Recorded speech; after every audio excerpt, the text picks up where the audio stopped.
Good morning, everyone. What I present on is kind of a Cancer 101, and it's really meant to give you that background and those tools so you can go out in the work that you do and talk about cancer prevention, help guide and facilitate your community members you're working with to screening, and also at the end of the day, learn a little bit about the resources that are available. So understanding cancer, who, what, where, when, and why. How many of you are currently working in areas of cancer education, cancer prevention, cancer screening? Could I see a show of hands? Excellent, excellent. Almost a half of you are already working in this field, so some of the information I present may be things you're already aware of, or it may be a reinforcement, or it may be new.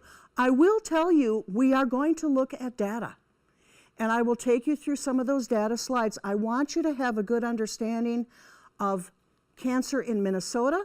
I've got some slides where we look at how we compare to the US. And then what we'll see once Nikki starts talking about the specific cancers is where our disparities in Minnesota are. If we understand from the data where our biggest needs are, it helps all of us to allocate our resources, to be very creative and inventive about interventions that may reduce those disparities, and also work together to help to have a healthier state and reduce the death rate from cancer. Here's our objectives. We're going to talk a little bit about the myths, barriers, issues, and challenges to screening, and this might be a time when there's things that we haven't thought of that you all may want to add. We're going to look at some data to identify those communities that have those unequal burdens of cancer. We're going to talk a little bit about the determinants of health and how they interplay and intersect and impact on health, and we're going to do a case study where I'll break you into groups. I'm not going to let you sit with people who you came with, and we're going to look at case studies and social determinants. We're really going to dive into kind of like cancer basics about risk, the process of carcinogenesis, how a cell becomes mutated and changes into a cancer, our #1 killer of men and women, colorectal, breast and cervical, and prostate cancer. And someone asked me the other day why we selected those cancers, and part of it has to do with there are screening tests for these cancers. There are screening tests. So we know in all of these cancers, we may be able to find it before it becomes a serious problem or at its earliest, most treatable stage. So our issues and challenges, I'm just going to bring these all up. Inadequate access and availability of healthcare services. Do we hear this from the people we're working with?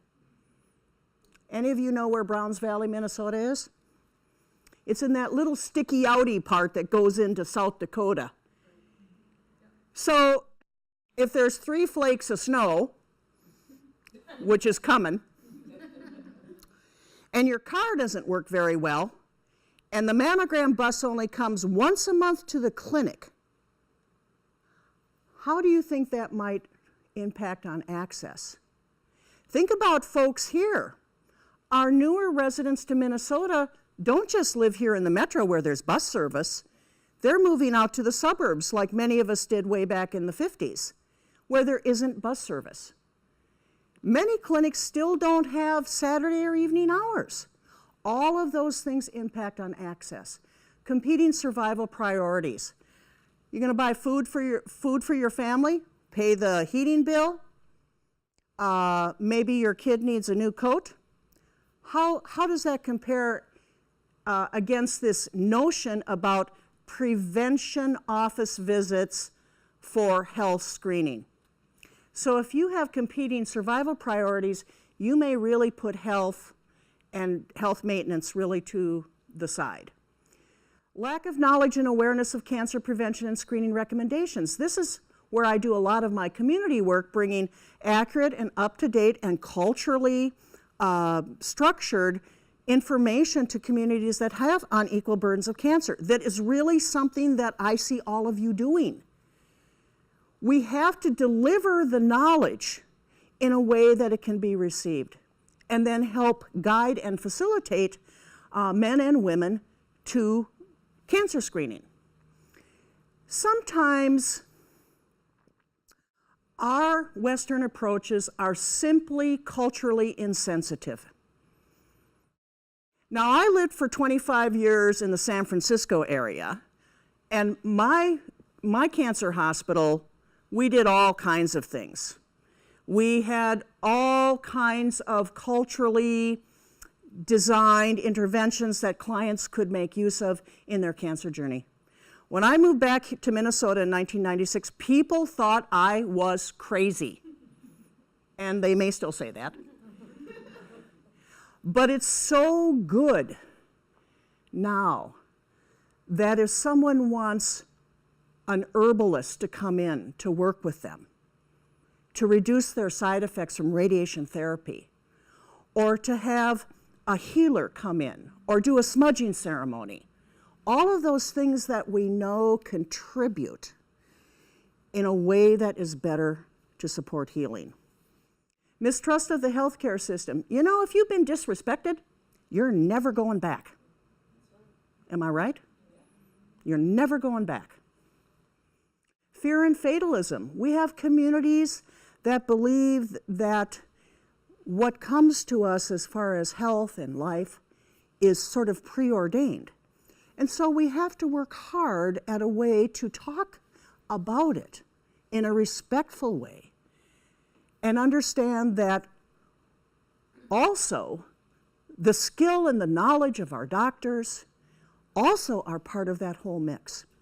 So we need to understand the issues and challenges in play. Beliefs. My mother was diagnosed in 1976 with breast cancer. Our minister knew it and our immediate family, no one else. You didn't talk about it. I've worked much more recently with communities that say, we don't say the word cancer because we believe it brings it to us. So there's silence. Cancer means death. We're going to look at some data. We're going to see that we have done remarkable work in reducing the death from cancers. Remarkable work. It does not necessarily mean that. And that's why screening is so important. Surgery makes the cancer spread. It doesn't. There's things that they do in surgery now that if there's a little cell still hanging out, that'll lyse the cell and kill it. But that's something that's in a belief that might be out there that we have to really address in a way that can dispel the myth and give accurate information. Treatment is worse than having the disease. Well, I will tell you, cancer treatment is not a walk in the park. It is not. But with the advances in treatment, more and more people are living full and active lives after their cancer diagnosis. What is it? Where'd Benita? Benita, don't 2 million women in our country, aren't they survivors of breast cancer right now? 2 million women who have gone through breast cancer treatment and are living and thriving. You can get cancer from x-rays. Well, not the kind you get from, like a dental x-ray or a mammogram, but we'll talk about why that myth may be out there. Because high doses of radiation may, many years later, increase the risk of certain kinds of cancer. Older women feel they no longer need Pap tests. In some cases, they may not. Some cases, they may. So it's something that's very individual to the woman. Barriers. Fear of diagnosis and no money for treatment. That's why we all want you to know about our SAGE program. Because for women who come through our program and have no insurance and they need further care, we can link them to special coverage category. Fear of pain with screening. Many women remember the old days with mammograms. Cultural issues. This is very important. Who makes the decisions? Is it the woman? Many of us women in the room, we make our own decisions, don't we? I'm seeing heads nod. The women are nodding. Man, I don't know about you yet. In some families, it's going to be the husband who makes the decisions. In some families, it's going to be the family that decides together. In some communities, it's going to be the faith leaders who help to make those decisions. And we need to understand in our communities who is making those decisions. The meaning of health in specific populations. Many communities, including rural Minnesota people, believe if you can do your job, you do not need to go to the doctor for this thing called prevention. It's a concept that's kind of difficult to think about. And my master's work and my doctoral work was all working in rural Minnesota. So I really got a lot of this, that, hey, I can milk my cows and plow the field. I don't need to go to the doctor. How often do we hear that? I'm not sick, I feel fine. Why do I need to go to the doctor? So that concept of prevention is a very important one to disseminate through your community. The other thing, and I have to agree with this, you know, it's tough. A lot of these tests, you are taking your clothes off and you are showing the most private parts of your body. And it's tough. I had my second colonoscopy in the spring. And then I have had a pre-melanoma. So I just had my surveillance exam. It's the most invasive exam I've ever had in my life. They look everywhere. Everywhere. So we have to understand, and because I'm a longtime nurse and I was a hospital nurse, how we protect the modesty of our clients. I can drape a lady so nothing shows. And that's what we should be doing. We should be understanding how we need to help people protect modesty. I mean, could they make those gowns a little bigger for some of us who aren't petite? Could they maybe provide, you know, bottoms sometimes? So we got to think about that. Not all communities have places where people can be screened. And I'll get back to Browns Valley. Someone knew where Browns Valley was. If you're not there the day the mammo bus comes, you're going to wait a good long time. If you work and where you get your care isn't open on other days, it's tough. And then there's all the logistics of transportation and childcare and scheduling. We have to take all of that into the mix. So Minnesota is a great place to live. We have a higher standard of living than the U.S. as a whole. We have one of the longest life expectancies here. We live a long time. And it's a beautiful state. I am lucky enough in my work to travel around the entire state, and it's beautiful here and a wonderful place to live and raise a family.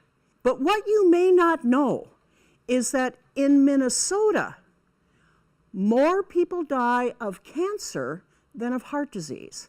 And that line crossed in 2000. There are several other states now that are seeing the same trend, California being one of them, and that was very recent. What happened, the darker line has to do with the reduction in deaths from heart disease, and we've done a good job. Our cancer rate was always a little less than the national rate, and it began to creep up, and part of that has to do with we live longer here. That's a risk factor for cancers. We welcome many people from countries where they may not have had access to screening and education, but in 2000 that line crossed, and that trend continues because our deaths from heart disease continue to go down. But I do want to bring your attention to the gray line about deaths from cancer because they've gone down too. Even though we've done some good work, cancer continues to be an unequal burden. And as we look at data today, particularly in Nikki's presentation, you will see some of the same communities again and again with an unequal burden of cancer. And for those of us who are in public health or in health or just care about others, this is a concern and we have work to do. This looks at cases of new cancer by race and ethnicity, and it compares Minnesota to SEER. Now, SEER is kind of a snapshot of national data. It includes this is SEER 18, so there's 18 different areas, and it kind of substitutes like a snapshot of what's going on in the U.S. The darker bar is the US, the lighter is Minnesota, and they always look at rates per 100,000 folks. Now, what you'll see across the bottom is the different communities, and the third one in is American Indian, Alaska Native in the CHESDA area. CHESDA is Contract Health Service Delivery Area. Those are the tribal clinics. So those are on the reservations, mostly in the northern part of the state, although Lower Sioux, down by Redwood Falls, has a tribal clinic now. So, and you will see that particular area again and again as having disparities.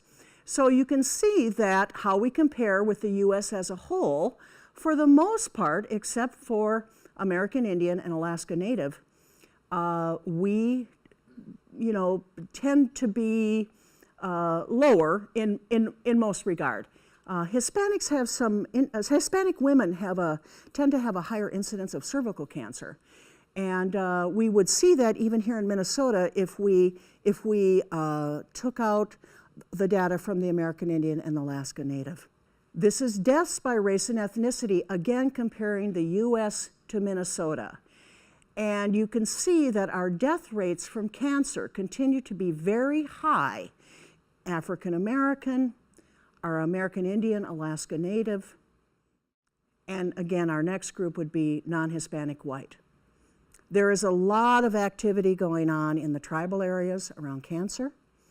Dialogue for Action is something around colorectal cancer. We have 11 sovereign nations in Minnesota, and they have come together to discuss cancer in their communities. Here's race, ethnicity, and gender, Minnesota only. Males on one side, females on the other. So again, we're seeing these elevated rates. I mean, look at American Indian, Alaska Native, third bar in for males, 743 per 100,000 males in that northern part of the state. And is our data comprehensive or complete or exactly what we want? It is not. It is not. African born is put together with either Black or African American. That's not right. Asian, well, what Asian? Hmong, Vietnamese, Chinese, Tibetan, Cambodian, Lao? We don't have that yet. We don't have it yet. It's been a big concern of the Cancer Health Equity Network. We're under the Alliance. I'm a member of that group. And we have brought that forward again and again and again. I attended a very large health equity meeting on Monday, run by our Commissioner of Health, and the data, the lack of comprehensive data for all the health disparities was brought up again and again. So stay tuned on that. We need better data. Here's our deaths by race and ethnicity and gender in Minnesota. And again, we're looking at 2008 to 2012. That's our time frame. We get our cancer data from the cancer surveillance section at the Minnesota Department of Health. That's our sister section. And they always do their analysis, so they're always a few years behind. This data was published in December of 2015. It's available by going on Google, and you can download the entire brochure. And it has many, many other cancers talked about and other articles. So again, our males, we're seeing those disparities in our American Indian and Alaska Native, both statewide and in the northern part of the state at our tribal clinics. So, determinants of health. What makes some people healthy and others unhealthy? There are broad categories of the determinants, and we'll look at each one of them, and then we're going to break into and do a case study. So, policy making. Now, you can actually impact more people's health through policy than maybe any other way.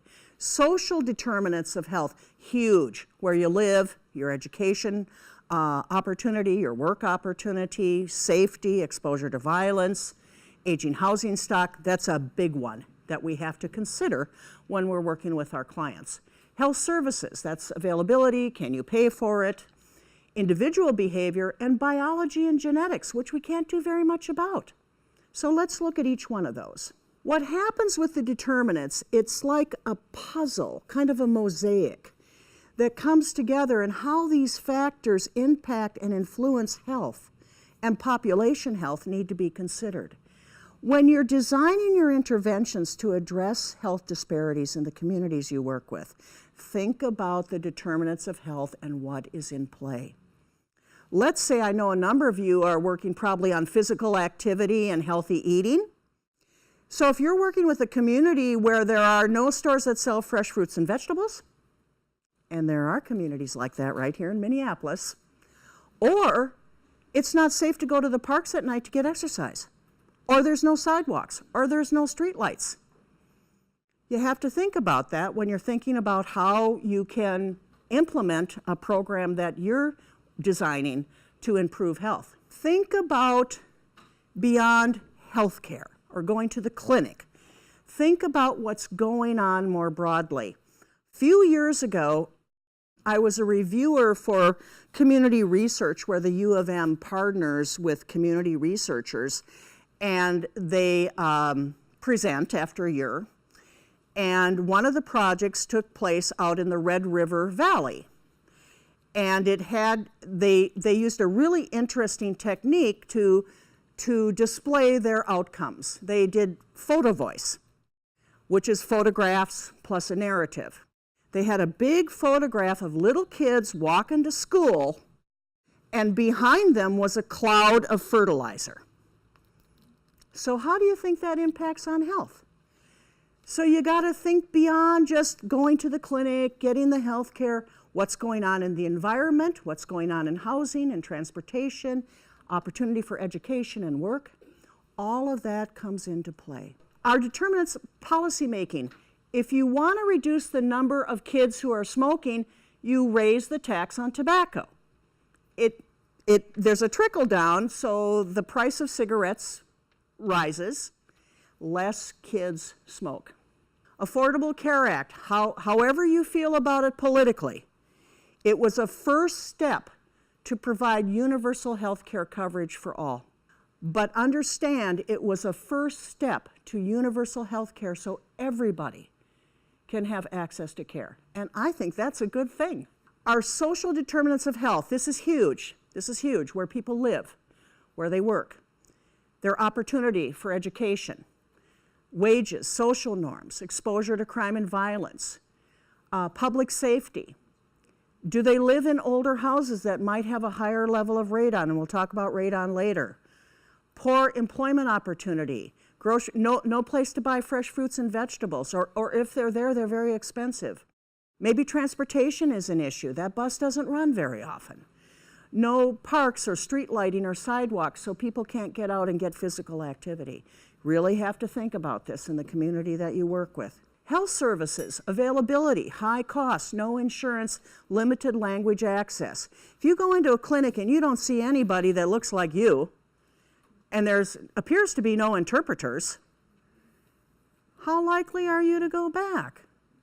Just had the most fascinating conversation recently about interpreters. It's federal law that health facilities provide interpreters. It's federal law. So I was hearing from someone that, well, they say bring your family member or don't come here. Oh, I got hot under the collar, I must say. High cost of insurance or no insurance, because it's not just being uninsured. You know that many of the new plans are really out of people's reach to afford. Or if they can afford the premium, the out-of-pocket costs are so high as to be prohibitive. So people just won't even go in for those preventive visits. Again, we're back to, I feel okay, I'm not going to go. And a copay, even a copay, can be enough to stop someone. Individual behavior, smoking, risky sexual behavior, our diet and physical activity. I have a slide that comes up later about causes of cancer death, and so much of it is related to physical activity and diet. So much of it, it's really surprising. And here's what we can't change. We have different health risk based on our gender, our age. Like, my risk profile is very different than my young coworker, because I think I'm 30 years older than you are, Nikki. HIV status. Maybe you have an inherited condition like sickle cell. BRCA1 or BRCA2. They're the most known mutations for breast cancer. They're also implicated in ovarian cancer. My family is a carrier. Family history of heart disease. These things we can't change, but we may be able to put in place for ourselves and for others we're working with some ways to reduce that impact. You know, I think I mentioned earlier, we've done a good job. The number of people dying from cancer has really reduced significantly. And just in this time frame of 17 years, almost 1 million deaths avoided, but not in all communities. Not in all communities. So I love this quote from Dr. Samuel Broder, past director of the National Cancer Institute. Poverty is a carcinogen. So what is cancer? Well, it's a group of over 100 diseases. It's not just one disease. A group of over 100. And what happens, cells are really our building blocks in a way in our body, and we have cells that are very specialized. Skin cells, brain cells, breast cells, prostate cells, colon cells. And they change. They change and they become abnormal. And if that change in the cell is not fixed, those changes can continue to become even more abnormal, mutate into cancer, and grow out of control. What happens with normal cells is normal cells know where they're supposed to live. They know if they're a skin cell where they're supposed to live, or a brain cell, or a breast cell, or a prostate cell. They know what their job is. They know what their job is, and they know when they're supposed to die. Normal cells have a lifespan.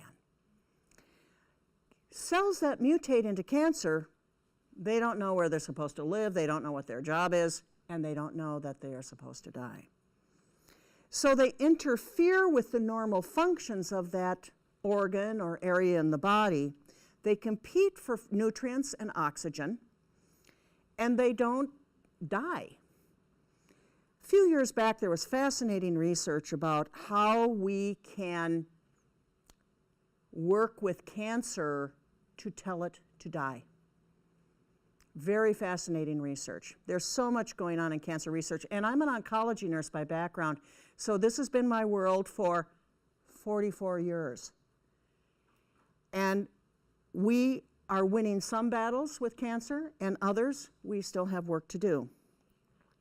A solid cancer, like a breast cancer, or a prostate cancer, or a colon cancer, forms a lump or a mass. Other cancers arise from the blood-forming components of our body. A lot of our blood cells are made in our hips, a little bit in our sternum, a little bit back here, and they start with a cell that differentiates or changes into red blood cells, white blood cells, platelets. And things like leukemia arise from our blood-forming components. One of the big problems, of course, with cancer is that cells can break off and they can travel either by local extension or through the blood system or through the lymphatic system, another full body drainage system in our body, and travel to other parts of our body and set up housekeeping there and begin to grow. Now, it's been a lot of years since I've been in biology and chemistry classes, but this is a little bit of a look-see on the inside of a cell. They're very complicated. And each of those structures in the cell have certain functions, certain duties to perform, and the work of the cell is controlled by the nucleus, which acts like the brain of the cell. So what causes cancer? There's external factors like the non-sacred use of tobacco, chemicals. You may work in manufacturing where you're exposed to chemicals, radiation, and not radiation like a dental X-ray or a mammogram, radiation like you might be exposed World War II with the bombing of Hiroshima and Nagasaki. Chernobyl, a few years ago, there was a nuclear accident in Japan. All of those areas are being monitored, people who lived in the area and also people who lived. What happened in Chernobyl, I probably know a little bit more about that, is there was a release of a radioactive cloud, and it traveled over Scandinavia. So they're actually tracking cancer rates in areas not only around the area in which the nuclear accident occurred, but those areas that had exposure to that nuclear cloud. And I remember at that time that they canceled a lot of the airplane routes that would have gone through that area where that cloud was because of exposure. But those are being tracked because people who are exposed to high-level radiation tend to have a higher risk of cancers. It causes changes to the cell. Infectious organisms, human papillomavirus, that's an infectious organism.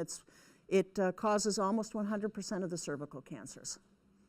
There's internal factors like hormones. Think about, ladies, think about during your reproductive years, your breast cells every cycle are being flooded with high levels of estrogen and progesterone. And in some circumstances, that hormonal flow can change something very minor in a breast cell that could, under the right circumstances, lead to an abnormality that's passed on to daughter cells and replicates and may lead to a cancer. We have miraculous fixing ability inside of our body, but still sometimes things act together or in sequence to cause a change that can develop to a cancer. Wanted to give you a look. Now there's over 200 chemicals in tobacco that's sold like in cigarettes. And this is just a short list. I can't even read all those chemicals correctly. So we know that the non-sacred use of tobacco is one of the biggest risk factors we have for developing cancers, not only of the lung, but of the mouth, of the throat. And it also contributes to several other cancers. High-dose radiation, the kind that occurs when we've had a nuclear accident. And also, there is a cancer, Hodgkin's lymphoma, that tends to have a little bit higher incidence in teens and young adults, and they get chest radiation. 30 years later, if it's a woman, she's going to have a higher risk for breast cancer because of that, because she got therapeutic level radiation to an area that included her breasts. Viruses. Human papillomavirus is probably the one we're most familiar with, but there's a lot of work going on a virus foundation for other cancers, including breast. Epstein-Barr virus has been implicated in Burkitt's lymphoma, a particularly virulent kind of cancer. So the research continues on viruses and their role in cancer, and I think really in many ways we have much still to learn. Heredity. And Nikki will touch on this later, but we know that about 7% of the women who get breast cancer carry the genetic mutation, whether it's BRCA1 or BRCA2 or other mutations that may support something becoming abnormal. But there's heredity and cancer. Who gets cancer? It's common. It's very common. 1 in 2 men, 1 in 3 women. Most cancers are in people over age 55. We've done a lot in the survival for children, partly because the clinical trials that look at new and possibly more effective ways of treatment, the enrollment of children into clinical trials has been phenomenal. We don't do so good as adults. We certainly don't do well with enrollment into clinical trials from communities that are experiencing unequal burdens of cancer, and that's really something we need to be thinking about. But we know that most cancers are in older folks. Our risk increases. And here's just a little graph showing both colon and breast. I mentioned earlier causes of cancer death in the U.S. Now you'll notice this graph is from 1996. It's exactly the same because I double-checked. 60% of the cancer deaths are attributable to tobacco use and physical activity and diet. Boy, couldn't we do something there? It's projected that if people would give up smoking, we could probably save about 250,000 lives in the U.S. a year. That's a lot of families and communities impacted. Chewing tobacco, also a risk for those oral cancers, those throat cancers. But you can see the other things that have to do with attributable to cancer deaths in the U.S. Here's our 2016 projections, and these are projections. We won't know the actual numbers for a couple of years. So about 1,700,000 new cases, all sites projected this year.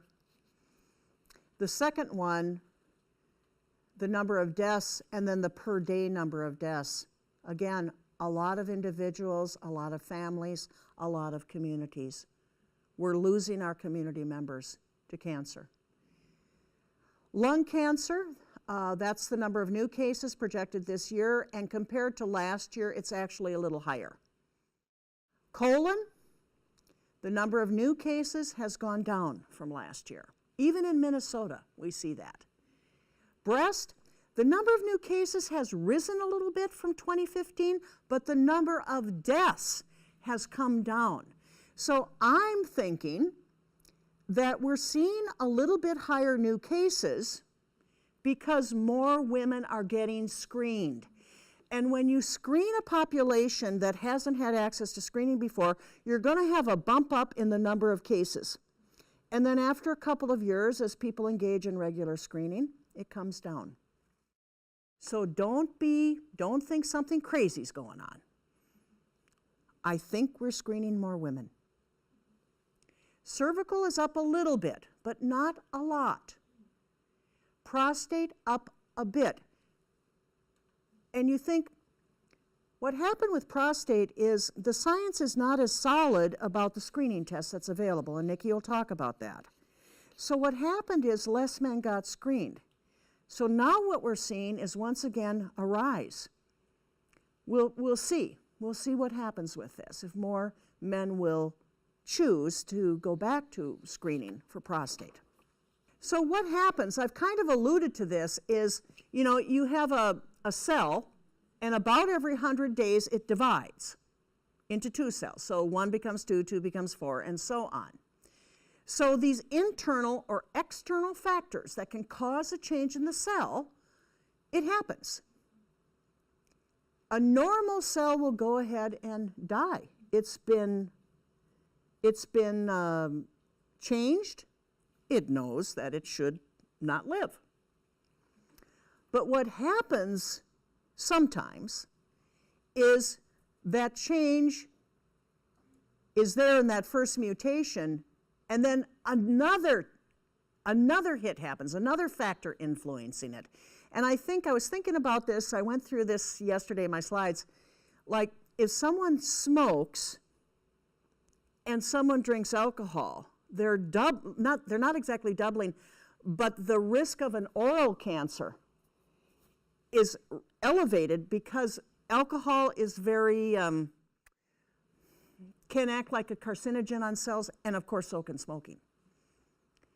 So then that cancer cell keeps dividing with these new changes, or this mutated cell, and eventually it's going to get to the point where it is truly malignant. It is a cancer, and it doesn't know when it's supposed to die, and it doesn't know when it's supposed to stop growing. Cells are kind of like fences between neighbors. They know where they're supposed to live, and they know they're not supposed to crowd over there or over there. They stay right where they're supposed to stay. But if they become a cancer cell, they cross the line into the neighbor's yard. And they interfere with normal function. And that's part of the problem that we have with cancer, because those cells can no longer do the job that they were programmed to do. I've got a couple of slides here that look at skin. And again, just emphasizing this process of carcinogenesis, which is that process from a normal cell to an abnormality to a cancer. So as we all know with our skin, we're losing cells off of our skin all the time. Those cells know when it's time to go. And new cells come up from the basement membrane at the bottom, the basement membrane. But something happens. Something happens. Maybe you had a very bad sunburn as a younger person. That's a risk that stays with you forever. Maybe something else. Tanning booths. No. So those changes continue to happen, and that area continues to grow. And we begin to see that those abnormal cells that have mutated begin to travel outside of their area. And they can spread by local extension, or they can spread into the blood vessel system and travel elsewhere. Last year I was diagnosed with a pre-melanoma. I was very lucky that it was a pre-melanoma, and I said, but I never wore a bikini. Could you imagine? You know, she wasn't surprised when I said that. And she said, it doesn't matter if you've had sun exposure. And I said, well, I was sunburnt really, really badly, once when I was 18, once when I was 21. Very badly.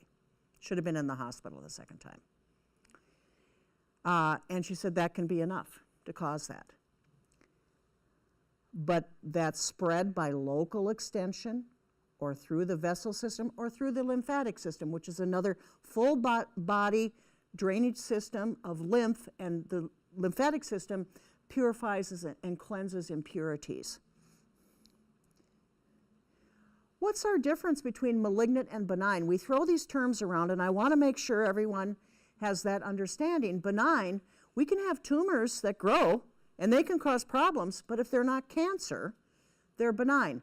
But think about a tumor, a benign tumor in your brain. It's got to come out. There's not enough room in there for extra. Malignant, and benign tumors don't travel. They sit right there.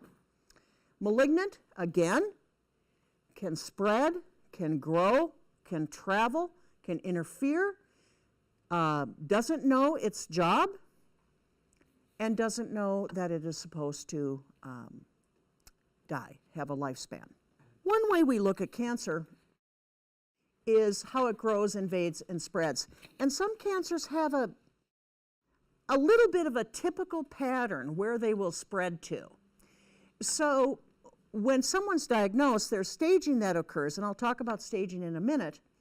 But again, local extension through the blood vessel system, and it will spread, maybe to lungs, maybe to bone, maybe to brain. So part of what happens after someone's diagnosed is you have a bit of a general idea where a cancer is most likely to spread to. And again, it's a general idea, because sometimes it can do other things. So that's part of what they'll do when they're looking for staging, to see where else is the disease. I like this one. We get this question, how fast does cancer grow? A cell doubles in about 100 days, so in about 2.5 years, it'll go from one cell that we cannot see with our naked eye to be the size of a small grape, where it can be felt. Mammograms can actually find things smaller, and I think some of our other tests are beginning to be more refined to find things smaller. So about 2.5 years from one cell to the size of a small grape. How do we diagnose cancer? Well, there's a lot of specialized tests that can be done. We've talked about mammograms this morning, ultrasounds, CTs, MRIs, other specialized tests, nuclear med tests, where they inject a kind of a radioactive substance that'll light up in the presence of a tumor. But you confirm a cancer diagnosis with collection of a tissue specimen. That is how cancer is diagnosed, is taking a biopsy and having the pathologist look at it under the microscope to determine what it is. When someone is diagnosed, there's a process called staging that occurs, and it looks to see how much cancer is present. And that helps to plan the treatment It gives a general idea about the prognosis, general. And it standardizes how we talk about it. So if I say stage 2 breast cancer, you're going to know exactly what that is. I have been an oncology nurse so long that I remember when we didn't have a way to talk about cancer in a common language. But staging looks at where is the disease, how much is there, and it looks at the original tumor size, how big is it, are there any nearby lymph nodes that are positive for cancer, and is there cancer far away and someplace else in the body? And that will help in planning the treatment, a general idea about prognosis. Because remember, when we talk about prognosis, we're talking in a general way because the individual may have a different experience, may do very well, may do less well. But it helps us to understand a little bit what we can anticipate. When someone's diagnosed, we call that clinical staging. So again, it includes the physical exam, any imaging tests that were done, biopsy. It's before surgery is done. And it helps, again, to guide that treatment plan. And also, it'll give you a baseline that you can measure the effectiveness of the treatment. Once someone has surgery, they'll go back and they'll restage. There's a lot of cool things happening around breast cancer where women get chemotherapy before their surgery. It shrinks the tumor, changes their stage. Also may give them options to spare their breast if they can shrink the tumor enough. They're doing cool things at Mayo too with radioablation. I mean, a lot of cool things going on. If someone's cancer comes back, they will restage the person. They'll restage them. And again, staging has to do with treatment planning, a little bit about prognosis, and again, as a way to measure how effective is treatment. I talked about that common language. And that common way that we talk about cancers is with the TNM system. So the T is the tumor. So depending on its size, like stage 2 breast cancer is T2. Any nodes at all, it's an N1, any node. So you wouldn't put like N7, you'd put N1. So any positive nodes, N1. Any distant disease, M1. And again, it allows us to understand when we're talking about this. Brain cancer and the cancers of the blood like leukemia use a different system. But again, I remember the old days, every single cancer had its own lexicon, its own language of talking about the staging. Treating cancer. You know, we've got the big three. We've got surgery, chemotherapy, and radiation therapy. But there's a lot of subcategories that we could think about. Surgery continues to be more and more refined, more and more pinpoint, a little less invasive, a little more limited. It's good stuff.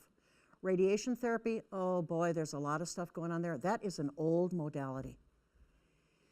But what happens in radiation therapy, and I've worked in radiation therapy, it's probably my most favorite oncology practice setting, is that you have to have shields, lead shields, to protect the other organs because there's kind of a scatter from the radiation therapy beam. These days, they're developing techniques where the beam goes exactly to where it needs to go, and then it stops. So there's no scatter and possible damage to surrounding organs. And when you think, like, you know, where's your heart, where are your lungs? If you've got to radiate this area for a woman, you know, you want to be sure the beam only goes where the beam goes. So that's really, really cool, but it is an old modality. Chemotherapy. Chemotherapy developed in World War I. One of the biological weapons used by the Germans was the release of mustard gas. And what they saw in the field and afterwards is that it had an anti-cancer effect. So it was developed, and that was probably one of the first chemotherapy agents that was developed into an actual agent. Immunotherapy is a growing, tremendously growing area, and it has to do kind of two different things. How you activate your own immune system, but also immunotherapy was probably first developed around melanomas. where they take some of the tumor itself and develop, I'm going to say a vaccine. It's kind of that. And they transfuse it back to you. So immunotherapy is really an area that holds a lot of promise. If we can turn on our own immune system, we may have another way to fight cancer. People can get chemotherapy before surgery, they can get it after surgery. You can have all kinds of combinations of the modalities, all kinds. Often, particularly in breast cancer, after a woman's done with her primary treatment, she may take a medication like tamoxifen or an aromatase inhibitor because it reduces the risk for reoccurrence significantly, and that's adjuvant therapy, and they may take that for up to 10 years. Clinical trials. I want you to think about clinical trials. Clinical trials are where they look at standard treatment, which is effective, with something that's new. Maybe a different combination, maybe different dosing, but either by interval or by dosage of the actual drugs they're using. When they're looking at treatment clinical trials, there's lots of clinical trials about all kinds of things, but when we're looking at treatment clinical trials, what they're testing against the standard treatment is just as good as the standard treatment. Just as good. And clinical trials go through a rigorous process before they can be tested on study participants. It's how we find out if something new will work better. And as I mentioned earlier, the enrollment of children into clinical trials has been tremendous. And so survival of childhood cancers is really, really high. We've not done so good with enrollment of adults, and we certainly need to enroll more folks from communities experiencing unequal burdens of cancer. Does a chemotherapy agent work as well on me as it would on Di or Gladys or Mang? We don't know unless we have people from all communities in clinical trials. We're lucky in Minnesota. We have 2 comprehensive cancer centers in Minnesota that are funded by the National Cancer Institute. That's the University of Minnesota and Mayo. We also have community clinical trial group through Park Nicollet.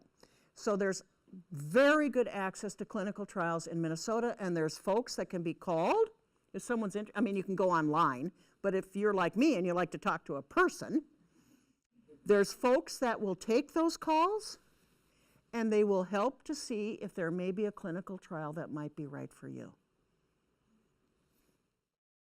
Complementary and alternative. I mentioned earlier I worked out in the San Francisco area. I lived out there for about 25 years, and our cancer center had all kinds of complementary therapies. Guided imagery before breast biopsies, journaling, sand therapy, art therapy. What else did we have? We had an art cart, so you could have your room have the pieces of artwork that you wanted to make your room be what you wanted. You could bake bread. We had a participatory unit. You could bake bread if you wanted to. Wonderful to have the smell of baking bread every day at work. Prayer, laughter, all the things that may contribute.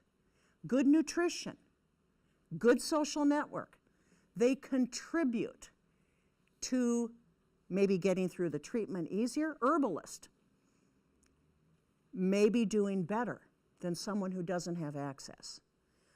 Alternative, things come into play that become popular and then they fall out of favor. And a few from my background, there was apricot pits, there was shark fin. And I think part of that is there's something that does have some effect. And now we're knowing, if you keep track, is that all these plants, like down in the Amazon area, that had healing properties are now being studied because, oh my gosh, it has a healing property. So we don't know the full story about alternative. I've worked with lots of people over the years. Lots of folks have chosen an alternative pathway and been done well, felt good about that, very informed and comfortable with their decision. Others have incorporated along with the best that Western medicine has to offer. So that's kind of, kind of what I have always said to my clients is, don't turn down what we can offer. And WellShare was very involved in the development of the curriculum, and it's really meant to give you that background and those tools, and also at the end of the day, learn a little bit about the resources that are available.